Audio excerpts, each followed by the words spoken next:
앞부분에는 어떤 내용이 등장하냐면요. 사도 바울이랑 베드로죠. 사도 베드로가 이제 그 요한과 함께 하나님 말씀을 전하고 안진뱅이를 일으킨 사건 때문에 사람들에게 체포가 되어가지고 하나님 말씀을 전하지 못하게 했습니다.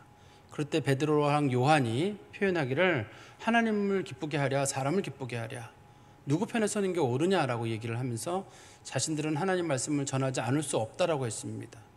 그래서 그 때문에 또 그들에게 갇혀서 어려움을 겪게 되고 나중에 이제 풀려 나올 때 사람들이 말하기를 너희들 다시는 예수의 이름으로 말하지 말라 그런 식으로 이제 부탁을 받고 풀려 나오게 됐습니다. 풀려 나온 다음에 제자들이 다른 제자들 모인 데에 모여가지고 그 제자들에게 그동안 자기들이 겪었던 일, 안진뱅이 일어난 일, 그 다음에 또 그 사람들이 끌려가가지고 자신들이 그 제사장들이나 서기관들에게 어려움 겪었던 일, 이런 얘기들을 다 하고 나서 이런 고난을 겪은 얘기를 다 했는데도 불구하고 사람들이 하나님 앞에 드려 감사하고 기도하고 찬양했다 이렇게 돼 있어요. 그리고 난 다음에 사람들이 뭐를 했냐면 하나같이 모여서 하나님 앞에 기도를 했는데 이게 고난 겪고 난 다음에 기도한 다음의 결과, 그러니까 기도의 결과가 다 똑같이 돼 있어요. 무슨 말이냐면 사도행전 2장에도 보면 제자들이 모여서 힘써 기도했는데 성령이 충만했거든요. 근데 사도행전 4장에서도 똑같이 사도들이 모여서 하나님께 기도하고 찬양했는데 똑같이 성령의 충만함을 받았다라고 되어 있습니다. 그리고 사도행전 2장에서도 충만함을 받은 성도들이 뭐 했냐면 자신들의 재산을 내놓고 같이 공동생활을 하자고 했습니다. 그리고 오늘 본문에도 관련된 내용은 또 마찬가지로 성령의 충만함을 받은 사람들이 성령의 충만함을 받은 것으로 끝내지 않고 우리가 그러면 우리들의 재산을 내놓겠다. 물론 전부를 내는 건 아닙니다. 여기서는 전부를 내는 건 아닌데 재산을 내놓겠다라고 서로가 약속을 하고 소위 자신들이 가지고 있는 재산을 내놓고 공통으로 우리 생활합시다. 그런 일을 하게 되는 거예요. 근데 공통점이 있었죠.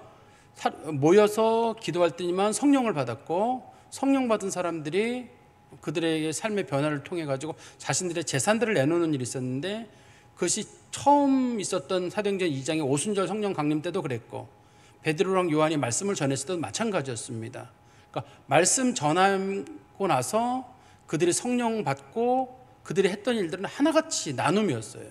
이게 공통적인 겁니다. 그러니까 성령 받은 사람들은 충만함을 받은 사람들의 특징이 하나같이 하나님의 사랑을 나누는 겁니다. 그런데 사도행전 2장에서는 사람이 120명이었거든요. 그 120명이 누구였냐면 주로 사도들이나 그 다음에 예수님 따라다니던 여자들, 예수님의 동생들, 그러니까 소위 예수님의 최측근들이 120명이에요. 원래 120명인데 오늘 본문에서 나오는 그 사람들의 숫자는 우리 위에서 나왔었잖아요.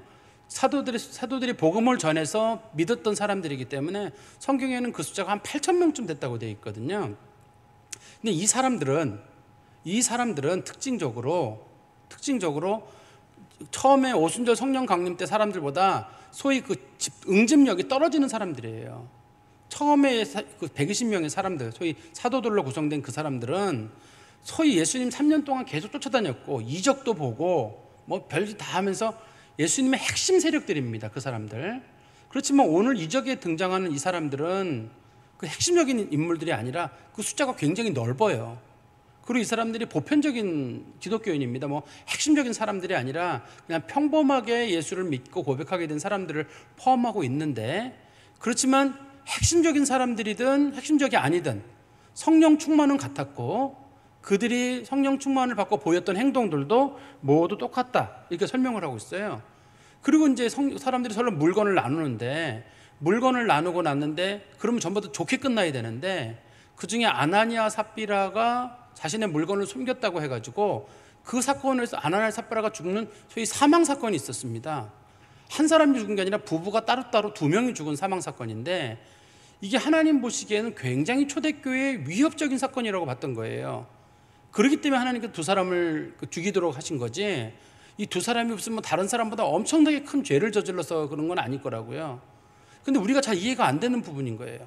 성령 충만함을 받았던 사람들이 순수한 마음으로 자발적으로 사랑을 나누었고 그리고 그 사랑을 나눈 사람들 중에는 뭐 더 많은 사람 내놓은 사람도 있을 것이고 일부는 숨긴 사람이 있는데 일부를 숨긴 그 사람에 대해서 하나님께서는 징계를 내리셔가지고 그 징계 정도가 좀 수위가 세죠. 세가지고 남편이 죽고 나서 3시간 뒤에 아내도 죽게 되는 그런 일들이 있었습니다.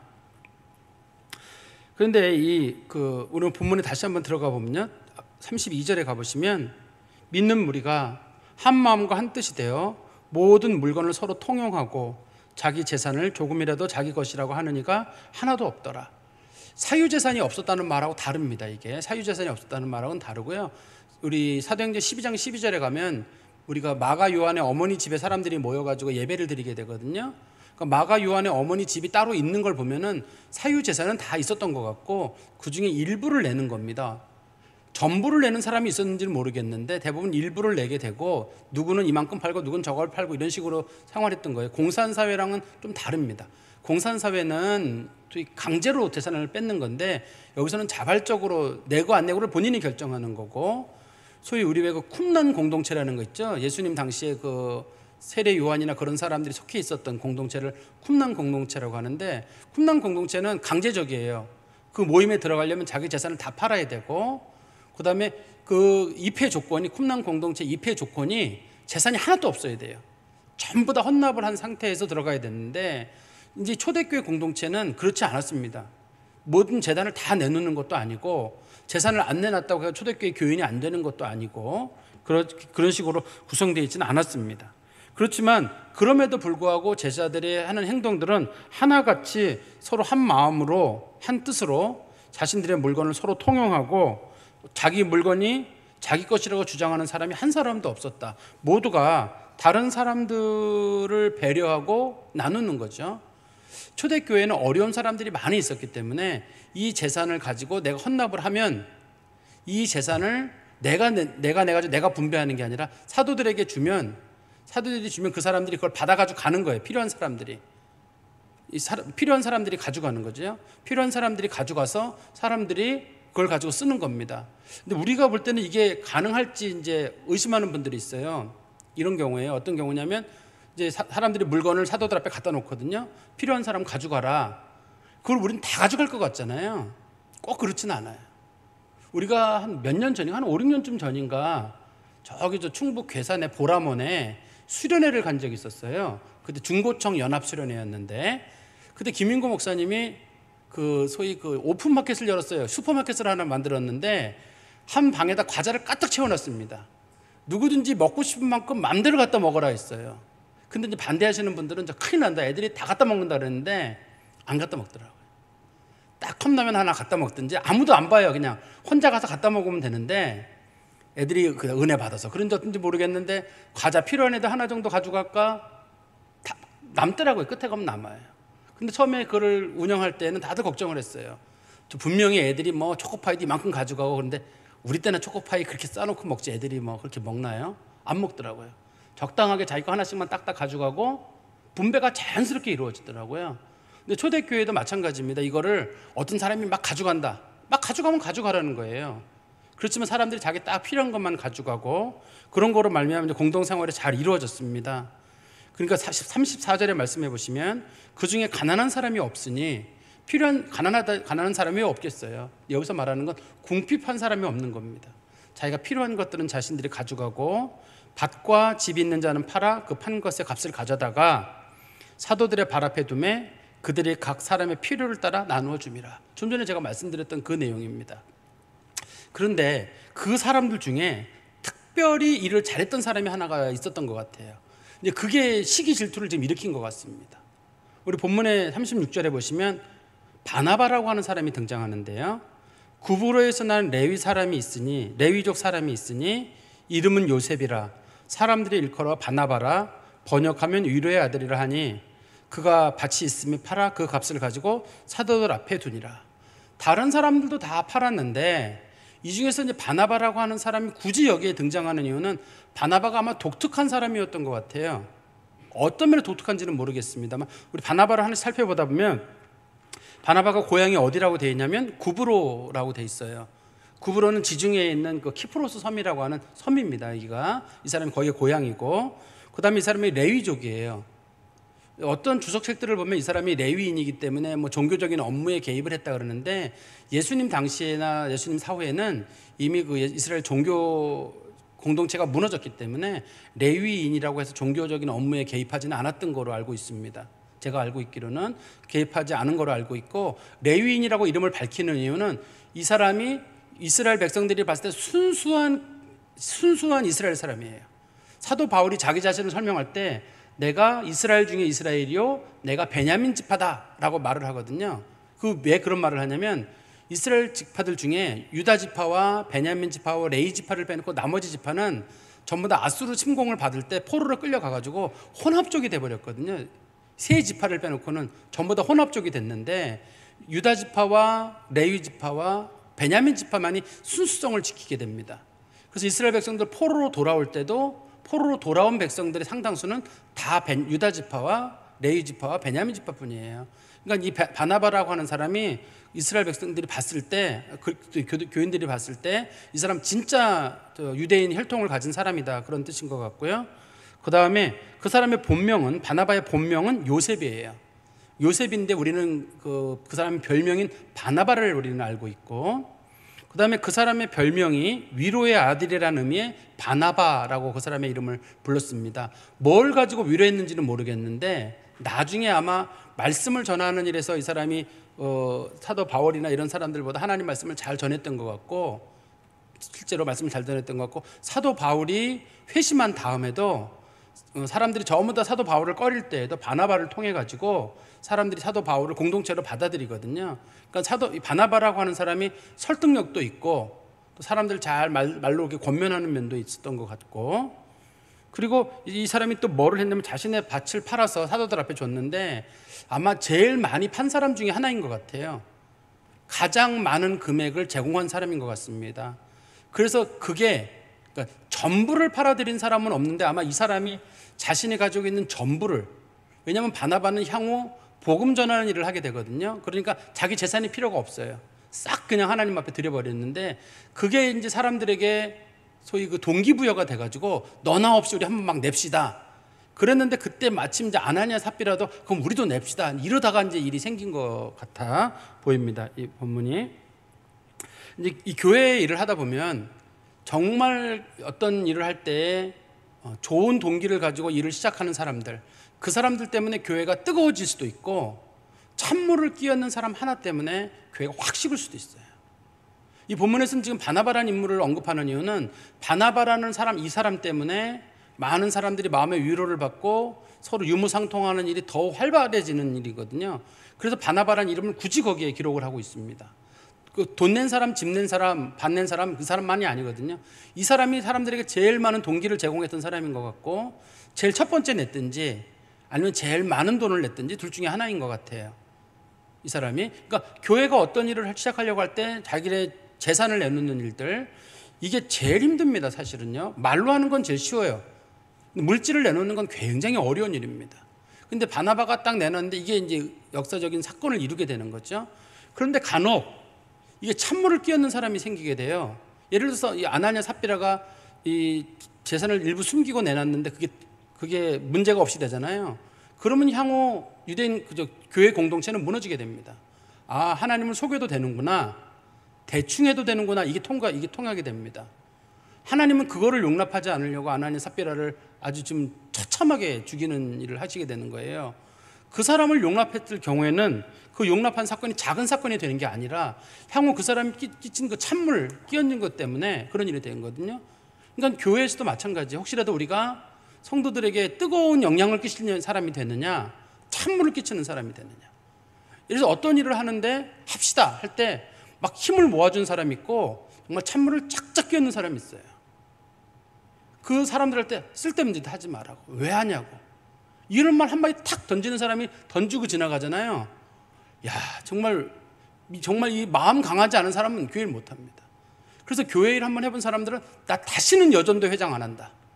내가 다시는 남전도 회장 안 한다. 내가 한번 성을 간다. 이런, 옛날에 우리 교회 청년부들도 그랬어요. 청년들 회장들이 그만두면서 항상 하는 말이, 제가 차라리 청년 회장을 또 한 번 하면 내 차라리 내가 누구 자식이다 뭐 이런 식으로 말할 정도로. 왜냐하면 일을 하다 보면 간혹 태클을 걸고 딴지를 걸고 찬물을 탁탁 끼얹은 사람이 있는 거예요. 뭐 한다 그러면 네가 해라, 너 혼자 해라, 이런 식으로 놓고 참 밀어놓고 자꾸 뭐 자기도 안 할 뿐만 아니라 남도 못 하도록 자꾸 만들어가는 일을 하게 되는데, 어떻든 아나니아는 그런 면에서 좋은 면을 일으킨 소위 좋은 청지기의 좋은 본입니다. 재산이 전부 하나님 것인 줄 알고 그냥 하나님의 거 하나님께 드립니다라고 해서 좋은 청지기의 본을 보였다면, 아나니아 삽비라는 나쁜 청지기의 모습이에요. 하나님의 것을 자기 거라고 생각하고 자기가 일부를 숨겨두는 거예요. 근데 이걸 숨겨뒀다고 해서 이 죄가 아닙니다. 이 본문에서는 사도 바울이 베드로가 여기서 얘기하는 것처럼 베드로가 그런 말 하잖아요. 3절 4절에 보시면, 5장 3절 4절에 보시면 베드로가 이르되 아나니아야 어찌 사단이 내 마음에 가득하여 내가 성령을 속이고 땅과 얼마를 감추었느냐. 땅이 그대로 있을 때에는 내 땅이 아니며 판 후에도 내 마음대로 할 수가 없더냐. 어찌 이 일을 내 마음에 두었느냐. 사람에게 거짓말한 것이 아니요 하나님께 한 것이다.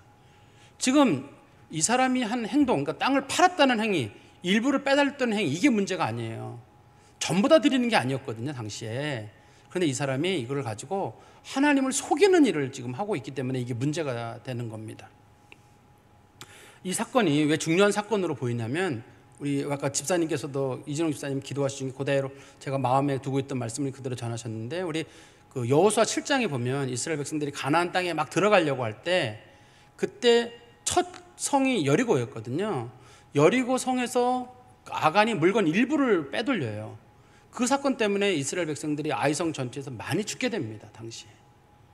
그리고 하나님께서는 아간의 가족들을 끌어내가지고 아골 골짜기로 끌고 가가지고 아간의 부인, 아간의 자식들, 동물들, 아간의 집에 있는 모든 거 돌로 던지고 불태워서 없애버리거든요.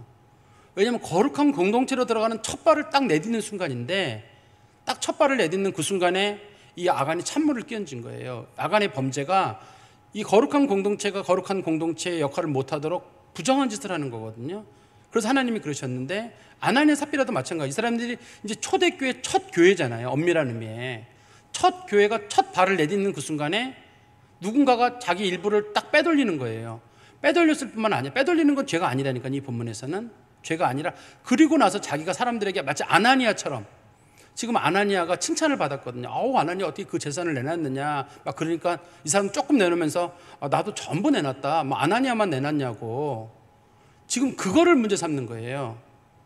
숨겨놨다고 하는 게 문제. 나는 조금밖에 못 드립니다. 나는 이만큼밖에 없습니다. 이러면 상관이 없는데, 마치 사람들 앞엔 자기가 인격적인 것처럼, 나는 모든 걸 다 내놓은 것처럼, 그러면 사람들에게 넉넉한 사람인 것처럼 이렇게 칭찬은 다 들으면서 막상 하나님 앞에 일부는 숨겨둔 거죠. 그러면 아나니아 삽비라가 왜 이런 행동들을 하냐면, 우리 본문에 들어가 보시면 다시 3절에 사탄이 내 마음에 가득하였다. 사단이 그 마음을 지금 지배하게 됐는데, 확 지배하게 됐는데, 아나니아 삽비라가 이걸 몰랐어요. 사단이 자기 마음속에 확 들어와가지고 너 다 낸 것처럼 하고, 말로는 그렇게 해주고 뒤에서 남기면 되잖아. 말로 하는데 누가 알아 그거를. 사단이 그에게 거짓말을 싹 줬을 때 보통의 그리스도인들이 사탄아 물러가라. 우리가 하나님 앞에 가끔 저도 헌금을 드릴 때 보면, 이거 이만큼 드려야 돼, 그런 고민이 생길 때가 있거든요. 근데 탁 떼서 드리면 문제가 없어요. 근데 이걸 가지고 민구적 되면 자꾸 이것도 써야 되고 저것도 써야 되고 못 드려요, 이게. 그래서 저는 목회자고, 제가 만약에 하나님 앞에 11조 생활을 하고 있는데, 이게 성도들은 다, 목사님들은 제대로 하고 있는 줄 알고 있는데, 제 스스로가 이거 뭐 일부 겉으로 가가지고는 여러분 11조 하십시오라고 했는데, 제가 만약에 숨기고 있다 그러면 이게 아나니아 삽비라랑 뭐가 달라요? 사람들은 우리 목사님은 11조 설교도 하고 11조 얘기를 하니까 우리 목사님은 뒤에서 전혀 안 그러는 줄 알았는데, 그냥 알고 보니까 뭐 뒤에서 더 한다 그러니까, 뭐든지 딱 마음의 결심이 섰을 때 그걸 딱 진행을 해야지 할 수 있는 일이지, 주저하면 못해요, 이거를. 근데 이제 아나니아 삽비라는 자신의 마음속에 그런 마음이 들어왔는데 자신들이 그걸 눈치를 못 챈 거죠. 그리고 성경은 뭐라고 말하냐면, 그들이 하나님을 속인 것이 아니라, 4절에 보시면 맨 끝에 이렇게 돼 있죠. 어찌하여 이 일을 내 마음에 두었느냐. 사람에게 거짓말한 것이 아니요 하나님에게 거짓말한 것이다. 이들은 이게 자신들이 이런 행동을 하면 하나님이 모를 줄 알았던 거예요. 사람들은 혹 아는지 어떤지 모르는데, 일단은 사람도 모르고 하나님도 모른다고 생각을 했던 겁니다. 그러니까 이런 행동을 하는 거예요, 이 사건 자체를. 그런데 다시 우리 5절로 가보면, 아나니아가 이 말을 듣고 엎드러져 혼이 떠나니 이 일을 듣는 사람이 다 크게 두려워하더라. 이게 처음에도 말씀드린 대로 왜 하나님이 이토록 가혹하게 하실까? 제사를 안 드린 것도 아닌데, 이 사람이 얼마를 드렸는지는 모르는데 이게 왜 하나님은 이토록 이 사람들에게 이렇게 가혹하게 하실까? 그것도 남편 하나만 죽이면 끝나는 일일 텐데 남편과 아내를 3시간 간격으로 해가지고 왜 아내까지 이렇게 하나님께서 하시는 걸까? 이 집이 만약에 자녀가 있다 그러면 이 자녀들은 향후 어떻게 살게 된다는 건가? 하나님 앞에 이 사람들이 저질렀던 죄가 과연 그렇게 큰 것인가? 우리가 사실 말씀을 읽으면서 고민이 돼요. 아나니아 삽비라 하나님 속였다라고 하지만 일상적으로 우리가 만날 수 있는 일들이기 때문에 이 일 자체가 일상적으로 만날 수 있는 일들이기 때문에 너무 가혹하다는 생각이 들 때가 있습니다. 그런데 하나님께서는 탐욕이나 위선이나 이런 것들이 거짓, 탐욕, 위선, 거짓 이런 거 있잖아요. 겉으로 한다든지 위선을 보인다든지 욕심을 부린다든지 이게 하나님의 성령의 역사를 크게 방해를 하게 됩니다. 이런 사람들이 향후 등장하게 되면 하나님의 사역에 크게 방해가 되기 때문에 하나님께서 이 일을 못하게 하시는 거예요. 그리고 좀 지나가 보시면 7절에 3시간쯤 지나서, 3시간쯤이라는 말은 지금 2가지 의미를 가지고 있어요. 하나는 그 아나니아를 매장하고 사람들이 돌아오는 데까지 걸린 시간이 3시간이에요. 이 본문에서. 그리고 또 한 가지는 3시간은 삽비라가 자기 양심을 돌이켜볼 수 있는 시간이에요. 자기 남편이 먼저 갔잖아요. 그러면 이제 보통 사람들이 뒤에서 얼떨결에 돈에 욕심이 났다 할지라도 뒤에서 야, 이건 내가 양심적으로 옳은 게 아니다, 이런 생각이 들었을 거예요. 그랬을 때 이제 다시 베드로를 만났을 때 베드로가 물어보거든요. 이게 전부냐? 그랬을 때 삽비라가 아니요, 일부는 숨겼습니다. 그러면 괜찮거든요. 그런데 오늘 본문에 다시 가보시면 8절에 7절, 8절, 9절 읽어드리겠습니다. 3시간쯤 지나 그의 아내가 그 일어난 일을 알지 못하고 들어오니 베드로가 이르되 그 땅판 값이 이것뿐이냐? 내게 말하라 하니 그가 이르되 예, 이것뿐이라 하더라. 베드로가 이르되 너희가 어찌 함께란 말이 공모했던 뜻이에요. 두 사람이 이미 다 입을 맞춘 겁니다. 공모하고 함께 꾀하여 주의 영을 시험하려 듣느냐? 보라, 내 남편을 장사하고 오는 사람들의 발이 문 앞에 이르렀으니 또 너를 메어 가리라 하니. 이때에 아까 말씀드린 하나님께서 이 3시간의 여유는 삽비라가 돌이킬 수 있도록 주신 시간이에요. 3시간 동안에 보통의 경우는 양심의 화인을 맞지 않으면 그렇게 하고 나서도 이건 내가 잘못했구나 이렇게 느낄 텐데 두 사람이 이를 공모했기 때문에 못 느끼고 있는 거예요. 못 느끼고 있어서 그것을 성경에서 문제를 삼는 겁니다. 그리고 우리 10절 말씀해 보시면 곧 그가 베드로의 발 앞에 엎드러져 혼이 떠나는지라 젊은 사람들이 들어와서 죽은 것을 보고 메어다가 그의 남편 곁에 장사하니. 남편 곁에 장사해서 두 사람이 결국 죽게 됐거든요. 그러면 이 사람들이 왜 죽었는지 성경에서는 보니까 이 사람들이 한 행동이 물건을 숨겨둔 그런 게 문제가 아니라 그 사람들이 하나님을 속이려고 거짓말했다는 게 지금 문제인 거거든요. 하나님께서는 성령을 속이는 죄를 정말 큰 죄로 본 거예요. 지금 이런 행위에 대해서 하나님께서 심판을 하지 않잖아요. 그러면 초대교회 성도들이 향후 재산을 내놓거나 안 내놓거나 상관없이 초대교회가 위선 공동체가 됩니다. 낸 척하면서 내가 다 냈다고 그럴 거고 안 한 척하면서도 했다 그럴 거고. 그럼 이 공동체는 성령 공동체가 되는 게 아니라 위선 공동체가 되게 돼요. 초대교회가 무너집니다. 하나님께서 보실 때 아간 같은 사람, 욕심 부리는 사람 하나 놔두게 되면 아간 때문에 가나안 땅에 들어가는 이스라엘 공동체가 무너질까 봐 하나님께서 아간과 그 가족들을 하나님 죽이신 것처럼 이 사람들을 가만 놔두게 되면 이 사람들이 사기 행각이잖아요. 사기 행각이 알려지게 되면 사람들이 야, 나도 좀 숨길까? 뭐 진실할 필요 없어. 사도가 아무도 모르네. 하나님도 모르네. 사도들 눈 속이면 되겠네. 또 하나님도 속이면 되겠네. 그리고 이게 속이는 게 팽배해지는 거예요. 그러면 이게 공동체가 성령 공동체로서 하나님 앞에 두려웠고 떨리는 마음으로 서야 되는 이 공동체가 하나님이 속인다는 생각을 하게 될 것이고 그 거짓이 통한다는 생각이 들기 때문에 향후 이 공동체는 하나님의 거룩한 공동체로서의 역할은 감당하지 못하게 되고 사람들마다 속이고 거짓말하고 위선하는 그런 공동체로 될 겁니다. 그래서 하나님께서는 위선하고 속이고 거짓말하는 사람들은 결코 하나님을 속일 수 없다는 걸 보여주려고 이 사람들을 죽이는 거예요. 하나님을 잔인하다고 보는 게 아닙니다. 이 사람들이 향후 등장하는 사람들이나 우리보다 더 나쁜 사람이라는 뜻이 아닙니다. 우리도 이 사람들처럼 충분히 할 수가 있어요. 우리 행동할 때 보면은 뭐 다 드린 것처럼 할 수 있고, 다 내가 헌신한 것처럼 할 수 있고, 사람이 다 못할 수 있습니다. 못하면 못했다고 얘기하면 되는 거고, 10원 드렸으면 10원 드렸다고 얘기하는 거, 11조 생각 못하면 못한다고 하면 되는 거죠. 못하면 못한다고 하는 겁니다. 나는 그 정도 믿으면 안 됩니다. 못하면 못하는 거죠. 그걸 누가 죄로 삼겠어요? 그거 죄라고 저는 죄라고 생각하지 않아요. 어떤 사람이 똑같은 일을 했는데도 누구는 뭐 했는데 나는 이만큼 못한다. 어떻게 하면 좋죠? 그 사람 믿음이 분량이 그만큼이 안 되고 현실이 그만큼 안 되면 못하는 거죠. 그걸 가지고 성경에서 죄라고 얘기하는 게 아닙니다. 이거를 거짓을 하면서 사람들에게 인격적인 얘기도 듣고 싶고 존경도 받고 싶고, 아나니아가 사람들에게 위로의 아들이라는 식으로 막 인정을 받고 칭찬을 받으니까 자신도 그거는 받고 싶은데 그렇게 뒤는 그렇게 하고 싶어 하는 거예요. 뒤에는 구린 면이 있으면서도 사람들에게 인격적이거나 좋은 사람, 참 젠틀한 사람이라는 이런 소리를 듣고 싶기 때문에 겉으로는 막 이렇게 하는데, 그게 결국은 사람을 속인 것이 아니라 하나님을 속인 것으로 하나님은 보셨던 거죠. 그래서 이걸 가지고 문제를 삼으셔서 하나님께서 그 가족을 멸하시는 일이 생긴 겁니다. 그리고 성경에서는 마지막에 11절에 온 교회와 이 일을 듣는 사람들이, 온 교회는 그 모였던 그 예루살렘에 지역에 있던 모든 교회들, 그리고 이 일을 듣는 모든 사람들은 불신자들도 포함하는 거예요. 불신자들을 포함해서 다 크게 두려워하니라. 아, 하나님 속이면 안 되는구나. 성령 속이면 안 되는구나. 하나님 절대 가볍게 여기면 안 되겠구나 라는 마음을 사람들이 가지게 됐는데요. 사실 신약 성경에서 교회라는 용어로 제대로 사용되는 경우가 여기가 처음이에요.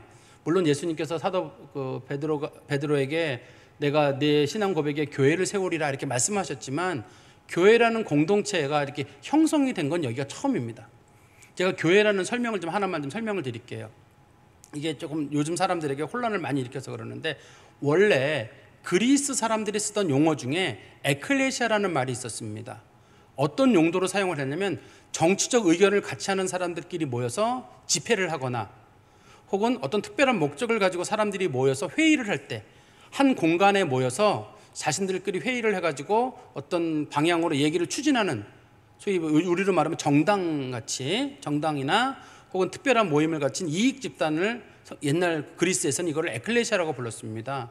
그런데 이게 이제 70인역이라고 하는 성경이 번역되면서 사람들이 공동체에 모여서 뭔가를 해야 되는데, 이거를 마땅히 그리스어로 교회나 관련된 용어로 번역할 게 없어요, 마땅히. 그래서 정치적인 용어, 그 용어를 이제 교회 용어로 끌어들여 왔어요.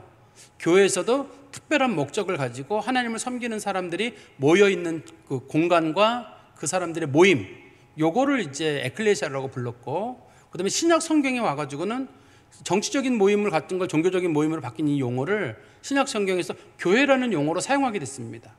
의미는 그대로 가져왔어요. 믿음과 사랑을 가진 그 공동체가 한 건물에 모여서 함께 예배하고 하나님을 섬기는 행위, 그거를 에클레시아라고 불렀습니다. 그래서 그 에클레시아라고 하는 거는 한 가지 목표를 가지고, 하나님에 대한 믿음과 예수 그리스도에 대한 믿음을 가지고 한 곳에 모여서 같은 모임으로, 같은 마음으로 예배드리고 한 곳에서 집단 생활을 하는, 그게 집이든 혹은 교회든 그런 것들을 당시에는 이제 처음으로 교회라는 용어로 사용을 했습니다. 그런데 제가 언젠가 한번 말씀드렸는데, 그 무슨 유튜브 같은데 그 연대에 무슨 교수님이 나오셔가지고 에클레시아라는 용어를 설명하시면서 바깥으로라는 뜻이거든요. 바깥으로 불러낸다 그랬더니만, 교회는 모이는 게 아니라 교회는 흩어지는 것입니다. 그게 뭐 신학적 원리입니다 그러시는데, 그런 건 사기예요. 그거는 뭐 신학 조금이라도 공부하신 분들은, 신학 사전을 보신 분들은 전혀 그럴 수 없는데, 그건 사기예요. 그분이 교회 공동체가 모이는 거에 대한 부정적인 입장을 가지고 계신 것 같아요. 아니면 자기가 목표로 하는 것이 교회가 모여서 바깥으로 흩어지기를 바라는, 이렇게 전도하거나 선교하기를 바라는 어떤 자신의 목적을 가지고 그 용어를 이렇게 다른 용도로 변형해서 사용하는 수는 있는지 모르겠는데, 이 용어 자체가 원래 한 곳에 모여서 함께 예배하는 공동체와 건물을 부르는 일반적인 용어거든요, 원칙적으로는. 근데 요즘은 우리나라에서 이렇게 하나님의 말씀에 관련된 용어들이 그 좀 소위 학자연 한다고 하시는 분들을 통해서 그게 막 이용이 되거나 그 용어를 자기들 마음대로 좀 사용하는 게 있는 것 같습니다. 좀 말씀을 정리해 보면 이 초대교회에 지금 아나니아 삽비라의 사망 사건이 발생을 했는데, 이 사망 사건이 아나니아 삽비라가 봤을 때 그 바나바 사건이 너무 멋있기 때문에 자신들도 그거를 흉내내고 싶어서 한 일입니다. 사실은 바나바가 너무 사람들에게 존경을 받으니까 나도 저렇게 하지는 않으면서 위선과 거짓으로 뭔가 존경을 받고 싶고, 욕심은 욕심대로 다 챙기면서 존경은 받고 싶고 하는 그런 마음이 있었던 거예요.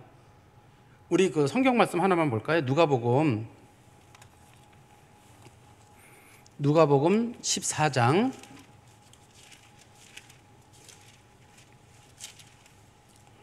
34절 35절. 누가복음 14장 34절 33절부터 볼까요? 누가복음 14장 33절부터 35절까지.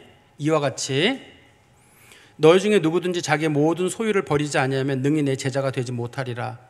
소금이 좋은 것이나 소금도 만일 그 맛을 잃으면 무엇으로 짜게 하리요? 땅에도 거름에도 쓸데없어 내버리느니라. 들을 귀가 있는 자는 들을지어다 하시니라. 여기서 소금이라는 말은 명성을 얘기하는 거예요. 그리스도인으로 불리기를 원하고, 성도로 부르기를 원하고, 좋은 사람이라고 부르는 건 다 원하는 거예요. 그런데 자신이 소금의 맛을 내고 싶진 않아요. 소금으로 사람들에게 불리고 싶어요. 사람들이 우리는 소금입니다, 우리는 빛입니다, 이렇게 불리고 싶다 그러면 합당해야죠. 예수님의 제자로 불림을 받는 사람들은 버릴 건 버려야 되고, 그리고 진실해져야 되는 거거든요. 근데 이 사람들은 진실하고 싶지는 않은데 소금이라는 얘기는 듣고 싶은 거예요. 빛이라는 얘기는 듣고 싶은 거거든요. 그게 하나님 보시기에 위선인 겁니다. 하나님께서는 이 본문에도 보면 아나니아 삽비라에게 권면을 하잖아요. 이게 전부냐? 그럼 보통의 경우는 전부는 아닙니다, 좀 숨겨놨습니다, 이러면 되거든요. 저도 어린 시절에 그 어머니 살아계실 때, 어린 시절이죠, 어머니한테 무슨 거짓말을 할 일이 있을 때 막 갔다 와가지고 어머니가 갔다 왔으면 어머니가 진짜? 이렇게 물어보세요. 그러면 아니요, 이렇게. 진짜니? 하고 꼭 물어보시거든요. 그러면 양심에 걸려가지고 아니요 하고 솔직히 얘기하는 일이면, 친구들 집에 놀러 갔다 왔는데 뭐 공부하라고 갔다 왔다가 이랬다가 진짜야? 우리 아들 거짓말 안 하지? 이렇게 하면 솔직하게 제가 얘기했던 기억이 나요. 하나님께서 기회를 주신 거거든요. 이게 전부냐? 그럼 아니면 아니라고 얘기하면 되죠.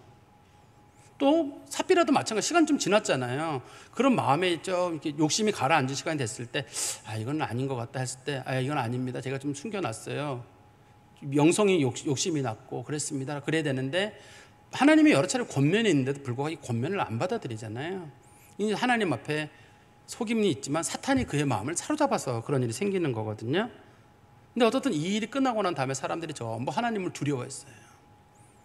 하나님은 절대 속이면 안 되는 거구나, 하나님 앞엔 진실해야 되는구나. 재산을 전부 내놓으라는 말이 절대 아닙니다. 공산사회가 아닙니다. 이게 강제로 재산을 뺏는 것도 절대 아닙니다. 내고 싶은 사람만 내면 돼요. 안 내도 누가 뭐라고 할 수가 없어요. 누가 뭐라고 할 사람 하나 없습니다. 그렇지만 자신이 스스로가 마음의 결심을 하고 내기로 마음을 먹었다 그러면 그냥 순수한 마음으로 하고, 100원이면 어떻고 10원이면 어떻고 1000원이면 어떻고 안 내면 어때요? 적어도 우리가 하나님 속이는 일을 하지 않겠다 하는 그런 마음이 있어야 되는데, 이 하나님께서 아나니아 삽비라 문제를 일벌백계로 삼은 겁니다. 이제 막 교회로 들어가는데 그 교회 들어가는 입구에 거기서 발 안 닦은 사람이 들어가서 교회를 전부 더럽힐 수는 없잖아요. 이렇게 더러운 사람이 들어가면 안 된다 싶으니까 아나니아 삽비라가 하나님 앞에 여기서 이제 죽임을 당하는 거거든요. 이 사람들이 천국 갔냐 지옥 갔냐는 우리의 논할 바가 아닙니다. 여기서 천국을 갈 걸 논하는 바는 아니에요. 그러나 하나님께서 하나님 앞에 죄진 사람들은 벌한다, 거기까지가 이 말씀의 초점이거든요. 우리 교인들이 저는 바라건대 하나님 앞에 진실하면 돼요. 근데 이런 말이 있습니다. 거짓말을 하는 건 쉬운데 거짓말을 한 번만 하기는 어렵다는 속담이 있어요. 거짓말 하는 건 쉬워요. 근데 거짓말 한 번 하는 거는 진짜 어렵답니다. 한 번 거짓을 하면 또 거짓을 하게 돼요. 한 번 거짓이 자꾸 들어오려고 그럴 때 물리치고, 그 거짓 때문에 내가 창피를 당하거나 모욕을 당해도 그냥 거짓을 공개를 해야 되는데, 거짓을 한 번 하고 나면 또 거짓으로 가게 되면 나중에는 뭐가 진실인지 뭐가 거짓인지 우리 스스로가 거짓의 사람이 되는 수가 있어요. 항상 하나님 앞에 진실하신 그런 성도 되시기를 간절히 소망합니다. 기도하겠습니다. 하나님 아버지, 초대교회 공동체의 아름다운 모습을 저희들이 살펴보게 하시고 또 그 말씀 속에서 바나바의 헌신적인 모습도 저희들이 보게 하시는 것 감사합니다. 더불어 아나니아 삽비라의 안타까운 소식을 저희들이 봅니다. 정말 그들도 자신들의 재산을 팔아서 열심히 낸다고 했는데 사탄이 그 마음에 들어가니 욕심이 생기게 되고 하나님의 성령을 속임으로 하나님께서 거룩한 공동체가 훼손될까 하여 아나니아 삽비라를 그리스도의 공동체에서 하나님께서 제하셨던 것을 저희들이 말씀을 통해서 보게 됩니다. 하나님의 교회는 거짓하면 안 되고 위선하면 안 되고 항상 진실하라고 하신 것이 하나님의 뜻이라고 저희가 믿습니다. 좀 손해를 보더라도 진실하고 절대 거짓하지 않게 하시고 한 번 거짓하면 그 거짓이 나를 사로잡아서 또 다른 거짓말로 거짓을 막아야 하는 것이 우리 인간의 일반적인 모습입니다. 하나님 아버지, 진실한 사람들, 항상 진실한 사람들, 모든 거짓말이 하나님을 속이는 건 아니지만 그러나 하나님의 교회에서 일어나는 모든 일들은 하나님과 관련된 일이니 주의 교회는 항상 진실하고 속임 없고 위선 없는 공동체가 되게 하여 주시옵소서. 예수 그리스도의 이름으로 기도하옵나이다. 아멘.